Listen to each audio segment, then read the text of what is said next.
Яасан мэцхан уу та бүхэнд өдрийн өдрөгийг за өнөөдөр бас нэгэн мэдээлэл хүргэн за анхлан сонирхож байгаа хүмүүст нэлээд хэрэгтэй мэдээлэл. За энэ нь болохоор крипто coin token хөрөнгө оруулахаас өмнө дүн шинжилгээ хийх ёстой 8 ухаалаг арга юу вэ гэдэг тухай тавчхан хүргэн. За мэдээлэл бол мэдээж орчуулга. За үндсэн их сурвалжаа дурдж байгаа. Дээрэс нь өөрийнхөө одоо кейсүүдийг бас оруулж өгнө. Тэгээд шинээр гарч байгаа coin token хөрөнгө оруулж байгаа хүмүүс маань тэр найз хэлсэн учраас тэр найз тэдэн төгрөг авсан учраас би хөрөнгө оруулах гэж байгаа гэдэг зүйлээс бол өөрийгөө бас хамгаалдаг байх хэрэгтэй. Эрсдлээ тооцоод өөрөө судалгаа хийдэг байгаасаа гэдэг үндсэн дээр энийг оруулж байгаа. За тухайн нэгдүгüрт нь бол 8 аргынхаа нэгдүгüрт нь white paper буюу тухайн токен coin-ийнхаа танилцуулгыг нь бол багийнхаа төслийн зорилго,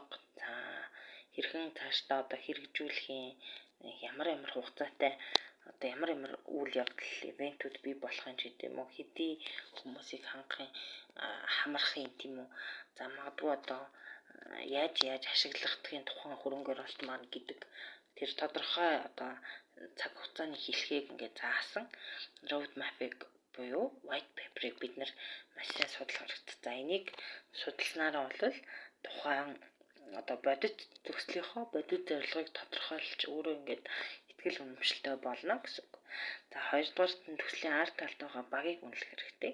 За тухайн баг одоо байгаа хүмүүс ялангуяа крипто, блокчейн технологид хэр туршлагатай хүмүүсийн за магадгүй өнгөрсөн хугацаанд нэр хүндтэй төсөл дээр одоо ажиллаж байсан туршлага байна уу? За блокчейн болон экосистемийн талаар хэр их нэр хүндтэй, хэдэн жилийн туршлагатай юм, тийм ур чадвар нь ямар юм ч гэдэг юм уу. Төслийн багийнхныг бол үнэлэх хэрэгтэй. За энэ үнэлгээний гол зорилго бол өөрөө мэддэг тийм ээ мэдлэгтэй хүмүүсээр баталгаажсан хөрөнгө оруулалт хийж байгаа гэдэгтэй итгэлтэй байх явдал. За мөн одоо зөвхөн ашиг олох гэж компанид хөрөнгө оруулалт хийхээсээ одоо үндсэн шинжилгээ гэж үзэх хэрэгтэй. За тэгэхээр бас зарим нэг тохиолдолд тийм үү хин нэгэн алдартай инфлюенсерыг нөгөө өөрийнхөө үндэслэгч багада мөнгө төлж ингээ оруулаад за тэгээд тодорхой үе өнгөрөнгүүд ингээ болдог юм уу, иймэрхүү тохиолдолд гардаг. Учираас тэрийг бас анзаарах хэрэгтэй. Маш сайн нэгтлэх хэрэгтэй гэсэн үг. За дараагийн зүйл нь юу вэ гэхээр төслийг олон нийтийн сүлжээнээс хянах гэсэн үг. За ер нь хэдий олон хүн, хэр олон хүн одоо сонирхолтойгоор сонирхож байгаа, хоол хийж байгаа одоо институтууд байна уу? Тийм үү? Эсвэл том одоо сонирхолтой хөрөнгө оруулагчид нь хэн байгаа юм? Магадгүй сошиал сувгуудаар нь хэр идэвхтэй байдгийг, хүмүүсийн хандлага ямар байгаа юм ч гэдэг юм уу. Иймэрхүү талаас нь бид нар төслийн талаар эерэг мэдээлэл хийсэн хүмүүс одоо үнэхээр яг хөрөнгө оруулагчид мөн байна уу гэдэг тухай нэгтлэх хэрэгтэй. За дараагийн нэг зүйл нь сүүлийн үед бас Монголд ч гэлтгүй боловсод өөрөө хөрөнгө оруулаагүй мөртлөө зүгээр мөнгө аваад одоо инфлюенсерийнхаа тэр нэр хүндийг ашиглаад хурамчаар ингээд coin token сурталчлах тийм тохиолдол байгаа учраас энийг бас нэгтэлж үзээрэй гэж зөвлөе. За дараагийн зүйл нь дөрөвдөх нь хууль ёсны асуудлыг нь тодорхойлох хэрэгтэй. Тухайн төсөл чинь хууль ёсны юу? За магадгүй одоо эрх зөвшөөрөл, биржийнхаа зөвшөөрлийг авсан уу? За цаашдаа одоо тухайн coin token дээр хэрэгжээд явах тэр степүүдийг хийхэд хууль зөрчхөөргүйгээр одоо хийх боломж нь юу байна? Хэрэгжих боломжтой юм уугүй юу гэдэг тухай бид нар бас судлах хэрэгтэй. За дараагийн бас нэг зүйл нь токны төсөл бол альва нэгэн токен coin-ийн төсөлтэй IOH гэдэг юм уу шинээр ингээд хөрөнгө оруулалт татгаж байгаа төслүүд бол ихэвчлэн одоо маш том асуудлыг ер нь одоо урт хугацааны асуудлыг ингээд шатаратаагаар одоо шийдэхтэй тийм одоо шалтгаантай байдаг. Тэгэхээр тэр асуудал нь юу юм бэ?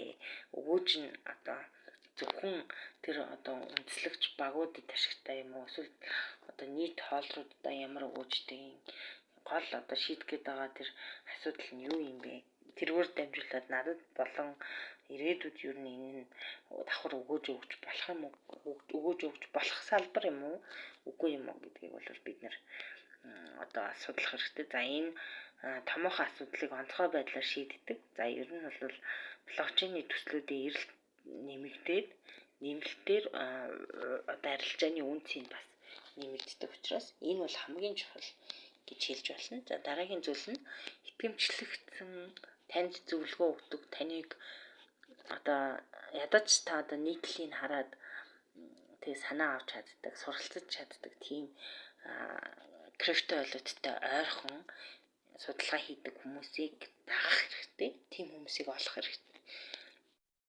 Ер нь одоо хөрөнгө оруулалт арилжаа аль чиглэлээр байсан ч аль нь ч байсан энэ салбарын судалгаа хийж байгаа түүхийлэлд явж байгаа хүмүүсээс мэдээлэл авдаг тийм байвал танд өөрт чинь амар тэгээд мэдээж аливаа зүйлээс хоцрохгүй байхад туслана гэсэн үг.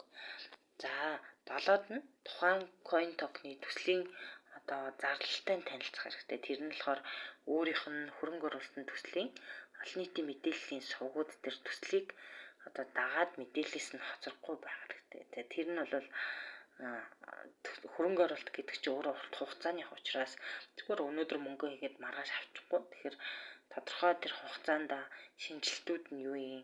Магадгүй өнөөдөр нэг бирж дээр бүртгүүлээд coin авч исэн бол дараагийн шатанда wallet үүсээд тэр тухайн wallet-нд шинээр бүртгэл үүсгэх ч юм уу шаардлагууд бий болж болно.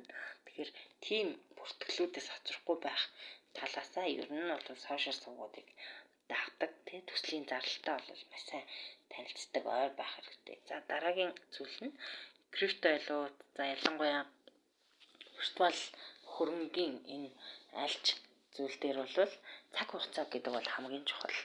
Тэгэхээр та хин нэгэн танд хөрөнгө оруулаач гэж санал тавилаа гэж бодоход за одоо энэ coin өсөж байгаа юм байна. Гэхдээ миний хөрөнгө оруулах цаг мөн үгүй юу гэдгийг судалгаатайгаар авч үздэг байх хэрэгтэй. Тэр нь ер нь бол хүн болго мэдчихэж байгаа байх. Цаг хугацаа гэдэг бол ялангуяа дижитал хөрөнгөний гэдэг энэ виртуал биткойн, этериум гэдэг энэ салбарт бол хамгийн чухал баг бүх зүйл гэж хэлж байна.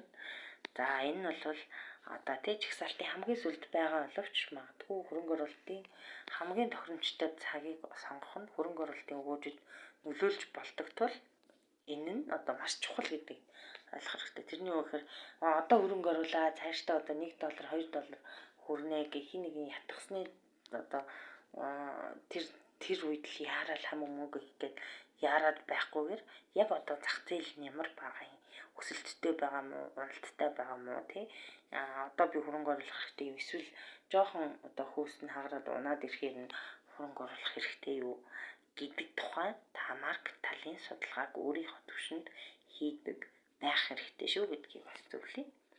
За бүгдэнд